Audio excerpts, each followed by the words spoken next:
Well, it's about mid-November as I record this, so you know what that means. It's officially Christmas. And as the famous saying goes, 'twas the month before Halloween and the shops were already full of Easter bunnies. Here's two things I saw at the shops the other day. Number one, big red dangly legs. Yes, big red dangly legs, because we need those. It's not Christmas without them, in fact, not unless I've got my big red dangly legs. I went to the lady at the desk and I asked her, do you have any in green? And she said, you're asking me do we have any big red dangly legs except in green? And I said yes, and she said get out. Number two, Christmas in a bottle. Christmas in a bottle, whatever that means. I took the lid off, had one sniff and woke up 3 hours later in the corner of a car park.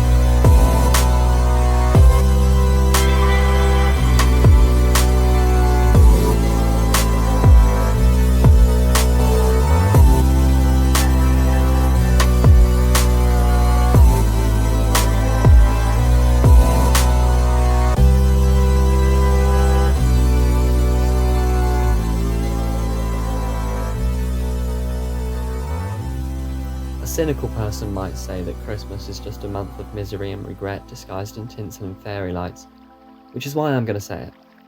Nay, not even a month, because we have to take into account the run-up to Christmas, so really we're talking anywhere between November and mid-June. And then of course we have to recognise the aftermath, the 3 months after December, where you have to finish off all the stuff that you told yourself you'd eat during Boxing Day but never did. And then there's the recovery period, which pretty much takes us up to late May. Another thing that gets me, the decorations saga. The polystyrene bauble your nephew made for you 12 years ago, the demonic angel figurine whose eyes follow you around the room, tinsel so thin you can tie your shoes with it. You always say you'll have a theme, don't you? You always say to yourself, this year we'll have all white, or this year we're going to have all warm colours. So you start digging out the decorations from the darkest corner of the loft whilst trying not to breathe in too much the asbestos-infused fiberglass that we keep the decorations in for some reason. And then you bring them downstairs, you start sorting through them, the warm colours, the cool colours, and then you realise that you don't actually have enough of the same colour to make a cohesive theme, but you kid yourself into thinking you do anyway and start on creating the skimpy tree, but then you get about halfway through and you realise, oh wait, we don't have a tree.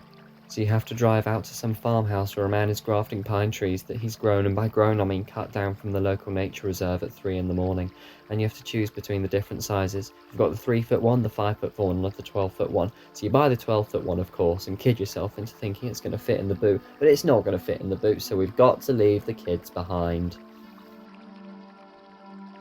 The thing is, it's either that saga or the tree that's been in your family since World War I that's got about 3 remaining branches left and is just begging to die.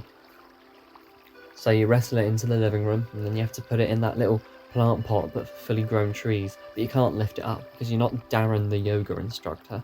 So you roll it onto its side and start screwing it in, but the trunk's too thin, so you start tearing bits off of the decorations boxes and wedge them between the trunk and the screws before you wrestle it back up again and realise that it's lopsided, because when you screwed it on you only did it on one side. But it's too late now because you're allergic to pine and your face is starting to swell, so you start putting the decorations on, and you get about halfway done and you realise that you've forgotten to put the lights on. So you have to go back up into the loft, find the box that has the lights in it, but it's not a box anymore really, it's just a singular sheet of damp mouldy cardboard that the rats have got at, and the lights have morphed into some kind of monstrous neon bird's nest. But you take them downstairs anyway, and you take all the lights out and you question if you'd rather untangle them now or fake your own death and move to the Caribbeans. But you opt for untangling them because your relatives are coming over in a few days, and if there's anything you hate more than yourself at Christmas, it's them.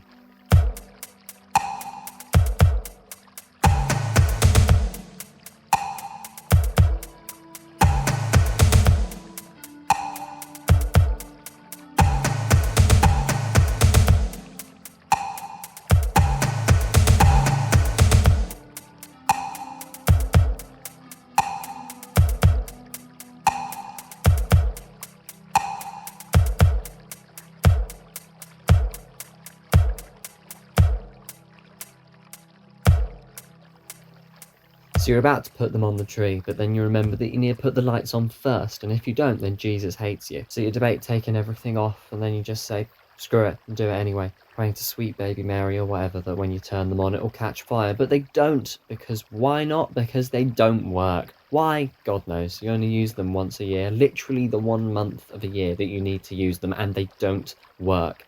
And you start getting paranoid that there's some small goblin troglodyte living in your walls turning the lights on in the middle of June just to mess with you. So there you are.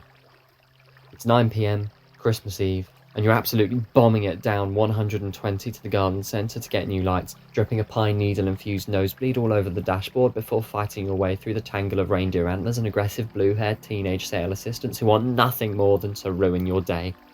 But you barely make it past the cafe and bang! You're knocked out by a concentrated dose of Christmas in a bottle, and you wake up in a wet car park. Your phone says it's 3 a.m, and you're lying like a fallen angel in the snow. I mean, we've all been there, right? But no, all jokes aside, I do love Christmas. Best time of the year other than the months January through November. If I have to listen to one more Christmas song, I'm gonna put a Die Hard.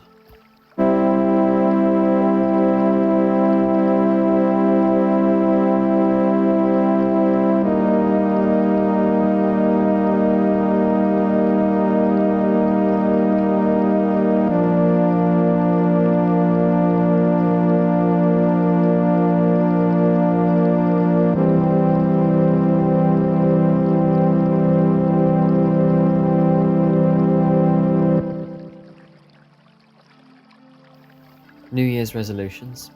As if Christmas wasn't already stressful enough with the relatives and the lights, we've got to worry about that as well. What are your resolutions? If you're not sure, then a fun game that I like to play is if we just rattle off a load of things that definitely should not be New Year's resolutions. That way we can sort of narrow down the list, whittle it down a little bit. Number 1, brushing your teeth every day. If you're not doing this at an age where you have enough consciousness and self-awareness to actively seek self-improvement and betterment, then you should just not be allowed into society. Number 2 is washing hands with water as well as soap. Washing hands with water as well as soap. A lot of people just do not wash their hands when they leave the bathroom, which is gross, by the way. You're a grown adult, just watch your dirty hands, right?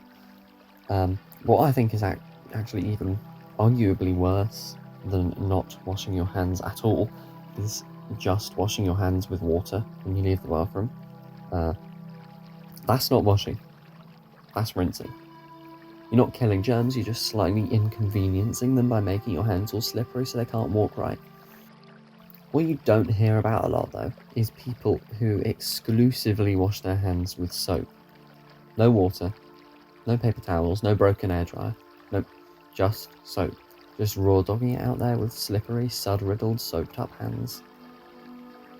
If there's anyone out there whose New Year's resolution is to use water as well as soap when in the process of washing your hands, are you okay? Number 3, take more risks. I feel like this is a common one, actually. Take more risks. No. Take more risks. No, thank you. I think I'm going to take more risks for my new... No, stupid idea. Why would you do that? They're called risks for a reason. Risks are not meant to be taken. That's why they are risks. Why would you take more of them? Number 4 is learn how to play the violin. Need I explain further? Number 5, go outside more. Nope. Streets are way too crowded anyway. I cannot be dealing with you out there jogging as well. That's why we invented the indoors. Right? So we don't have to do those things. Number 6, become more acquainted with your extended family. There is no need. They're extended for a reason, you know, so they're always just out of arm's reach away. There is no need. Do you think when Vin Diesel said family, he included third cousins or uncles twice removed? No, he didn't. He's Vin Diesel, why would he do that? Did you know that some people suggest that about 1% of total billionaire wealth could fund long-term solutions to world hunger? So the people scream at the likes of Elon Musk, "Why aren't you helping?" And they cry at Jeff Bezos to give up a fraction of his luxury for the greater good. But they don't. And honestly, it doesn't surprise me. I mean, all we have to do is look at how the human race treats New Year's resolutions to see why it's so hard for people to commit to such things. We're never ambitious with our solutions, aren't we? It's always like, take up running or eat healthier. And very rarely they even last past February. Nobody ever puts anything large scale on their resolutions. You know, you never ask, "Hey Barbara, what's your New Year's resolution this year?" "Oh, well, thanks for asking. I'm giving up drinking during the week. I'm going to a yoga class every other Monday. And I'm advocating for world peace and nuclear disarmament." I think the reason we don't give ourselves these grand resolutions is because we know that we can't keep them.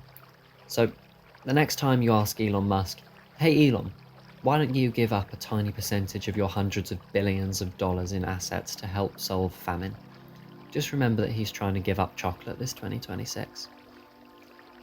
Happy holidays, everyone.